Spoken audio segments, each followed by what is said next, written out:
Hey everybody, it's Kathy. Welcome to episode 27 of Mondays on the Mat, coming to you live from my office/yoga room on this wonderfully hot and humid Labor Day. So happy Labor Day to those of you in the United States. And I think I kind of fixed it, but whoa, I'm having crazy humid hair where things are sticking straight out. So, try not to get distracted by the wackadoodness of my hair. Today's topic is sort of a pickup from a few episodes ago. So as we start to dive in today, remember, if you have questions or comments or you need something clarified, please add them down here in the comments section, either now while we're live or later while you're watching, so that we can make sure that everything that we're talking about today makes sense.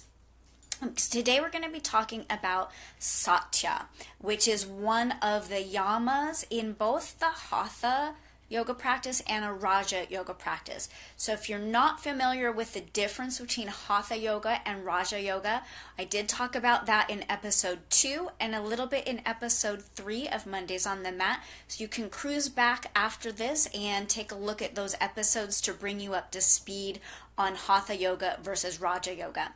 And then in episodes 12 and 13, I talked about ahimsa, which is the first yama in the Raja yoga practice. It's also one of the yamas in a Hatha yoga practice. I'm going to focus mostly today on on Raja, and I'll just dip a little bit into the difference with Hatha yoga in a minute. But here's the thing, the yamas are the way that we interact outwardly with the world. But it's been my experience through my practice and observing my students that most of us need to practice the yamas inwardly with ourselves first before we can start to practice them outwardly with the world.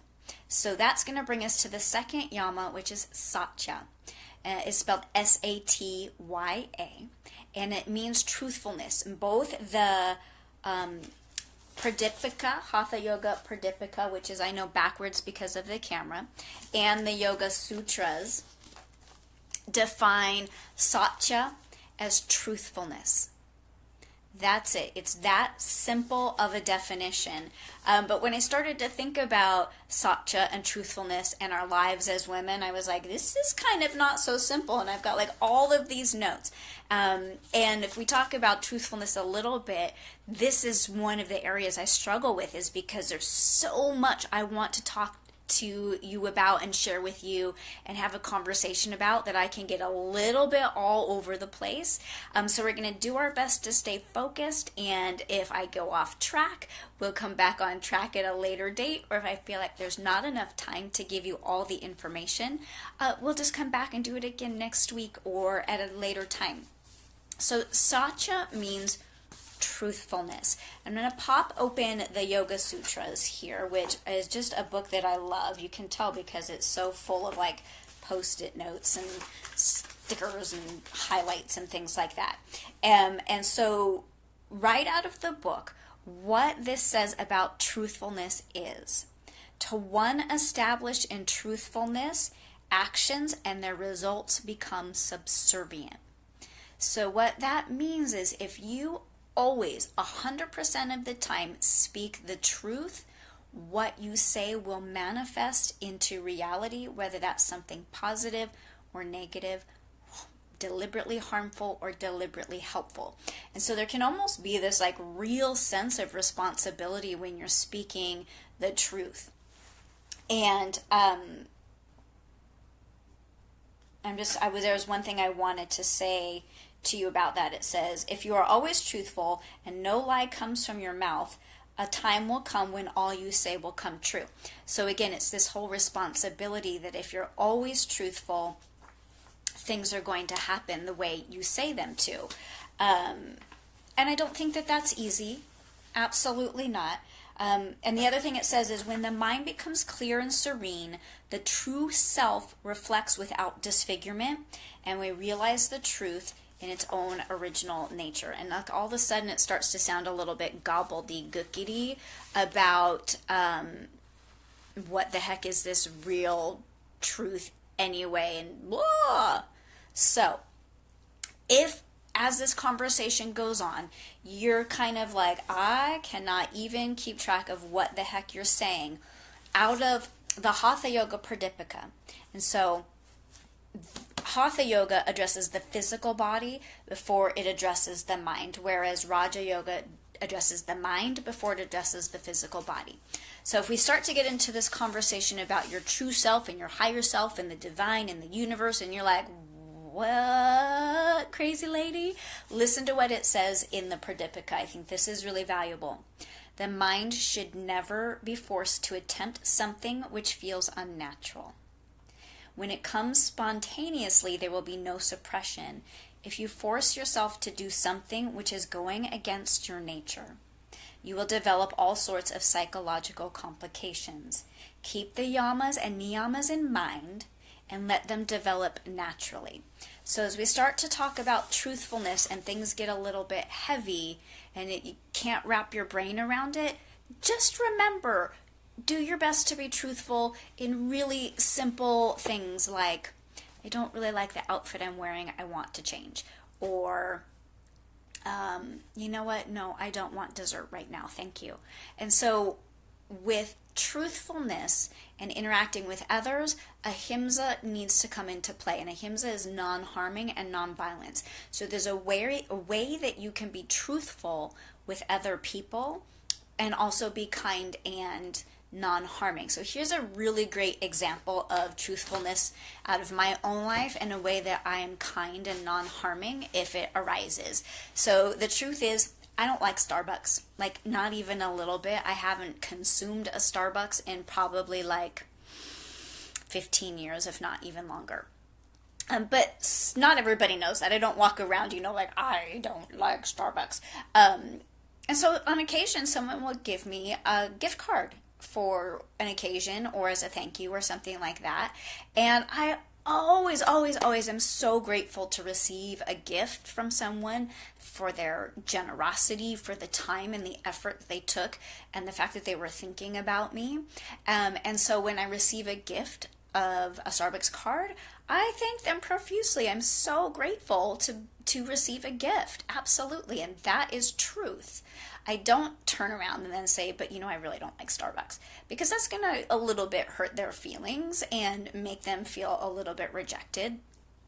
And it doesn't even matter in that moment, because there are things that I can do with that gift card to pay that generosity forward.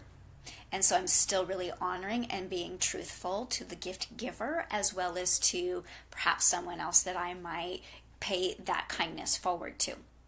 So that's how the truthfulness and kindness can come in together.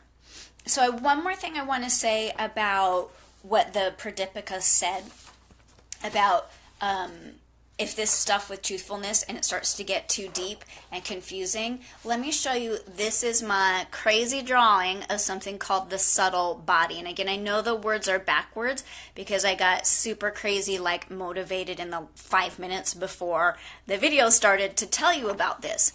So this is how we move from our physical body to this little green guy in the middle is considered the bliss body.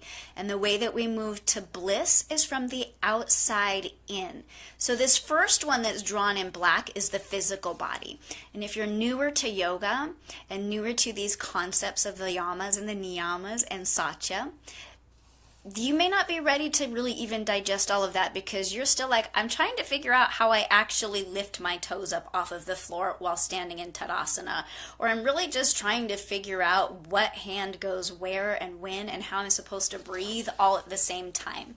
And so as you begin to develop your physical body, then you can start to move in deeper. And the thing is that number 2 is not your mind body. That's not the aspect of the mind. That's the aspect of the breath. And so again, it's like, oh, now I'm learning how to move my body and breathe at the same time. Then you go into the mind. So the mind is a deeper, more subtle layer than both the physical body and the breath body. And so again, as we start to talk about the truth and the higher truth, you might not quite be there on a deep level, which is why, again, start with really simple, easy things to tell the truth about. I'm bored watching this TV show, or whatever it is, really easy things. Because then the truth starts to go into like truth with a capital T.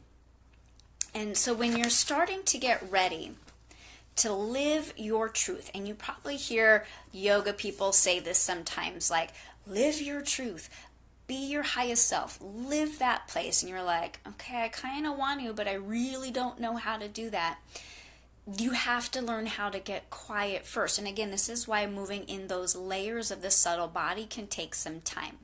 It's the only way you're going to start to live a deeper truth is by being able to access that quiet and calm the Yoga Sutras are talking about. And the amount of time that you spend quiet will vary depending on your life circumstance and your practice, but really every single day, and when I say every day, I mean like 7 days a week, maybe 6, you spend at least 10 minutes sitting quiet and still.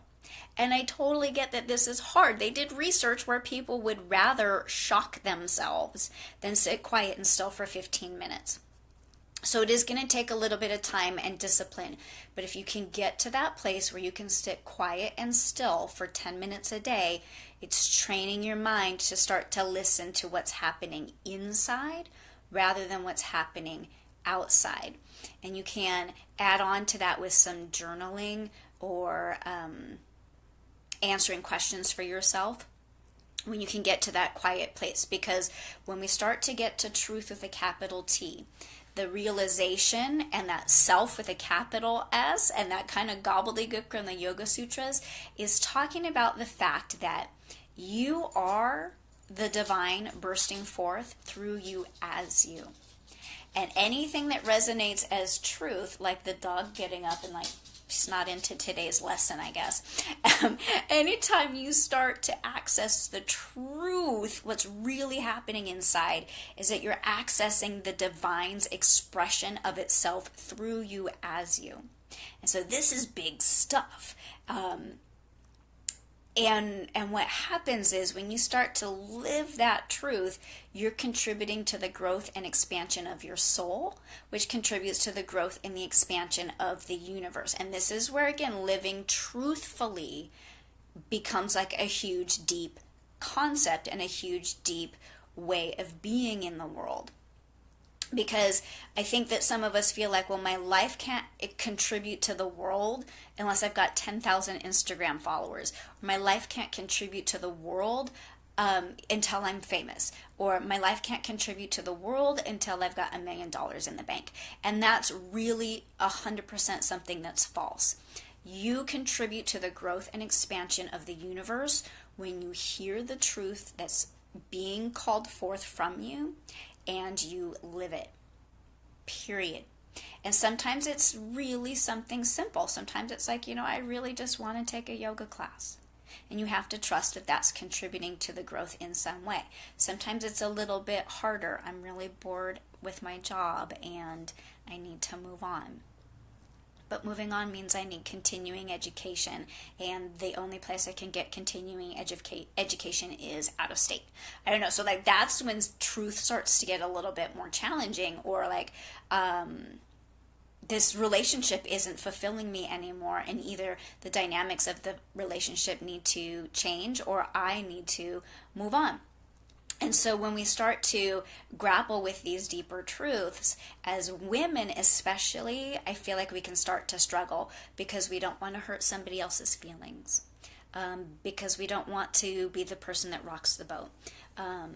We don't want to show our absolute joy and fulfillment and thrill at life because somebody else might feel bad because they're not in the same place that we are. Like there's so many complex reasons why we as women hide and stuff those deep truths down inside.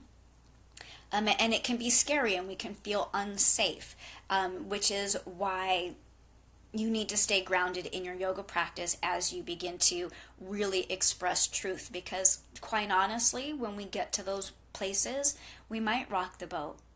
We might have to quit the job. We might have to leave the relationship or sell the house or downsize or, I don't know, go on some solo journey or like Eat, Pray, Love style or something like that. So what you might do as you start to uncover those truths for yourself through meditation and through journaling is then just before you like go out and rock the boat, which again may not happen. Maybe it is just as simple as like, you know what, I do need to leave this job, and everybody else is like, yeah, finally, we're so glad that you decided to do that. Right? So don't decide ahead of time that telling the truth is going to be really traumatic. Sometimes telling the truth is like brilliant, and everybody's just been waiting for you to get up to speed with who you are. But if it's scary, discuss it with somebody that you trust, a really good friend, a family member, a spouse. If you feel like you need distance, a therapist or a life coach or your pastor, to help you feel comfortable in whatever this truth is that's coming up and out of you. And here's the thing, guys. It's never going to end. You're not going to get to a point where you're like, oh, I finally spoke that truth, and I'm moving on, and I'm contributing to the growth and expansion of the universe, and this is awesome, because at some point there will be a new truth and a new thing that you discover and a new thing that you unpack for yourself. So stay grounded in your yoga practice, in the physical, because again, remember, if we look at this gal, being, this human being, it's the physical body, the breath body, and then the mind. And so you really have to be caring for all of the layers of your subtle body in order for there to be more harmony that leads you to bliss. And so there are more stages than that to get to the bliss body. But these three main practices of the physical, the breath, and the mind are going to start to lead you to bliss. And there is such a freedom.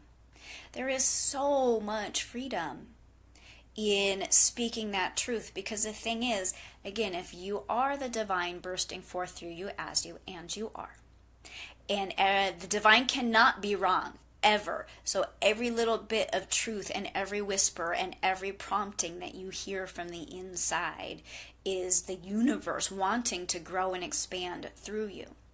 And you have free will, and you don't have to do that. But what you'll probably experience is that if you're pushing those things down, you're living more with dissatisfaction, discomfort, fear, anxiety, pain. And the more you allow yourself to speak the truth, even in small, tiny steps, the more freedom you'll feel, the more expansive your life becomes, the more satisfying your life becomes, the more motivated you will be to speak the truth. And then, like it says in the Yoga Sutras, when you can get to a place, and I'm not there, and I think it's hard to get there, but you can get to a place where you are truthful 100% of the time, both inside and out, and then your words become manifestors.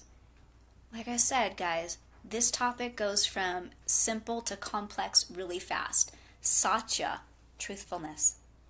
It seems so easy, and yet there's so many layers. And so I encourage you, again, like, if this is like way too heavy, get on your mat, learn how to move your body with your breath. Weeks, months, years, lifetimes. It will unfold naturally, I promise you. Moving towards this concept of self with the capital S and truth with the capital T will naturally unfold at its own time. So enjoy this conversation and keep it in the back of your mind, but like don't obsess about like, I have to figure out the truth with the capital T. It's going to come. And this conversation is simply planting a seed inside of you so that when it does start to arise, you recognize it.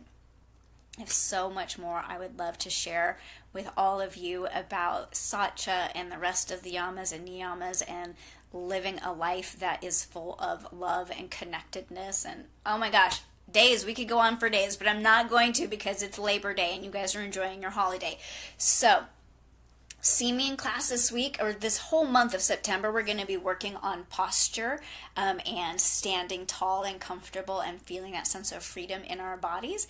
So come see me Tuesday, 6:30 to 8, Wednesday, 5:30 to 7, Friday 9:30 to 11, and Saturday 9 to 10:30. And remember, if you have any questions that you would like answered about yoga, please send them to me and I will answer you on an upcoming episode of Mondays on the Mat. Have a great rest of your holiday, and I will see you live next Monday. Thanks for tuning in, everyone. Namaste.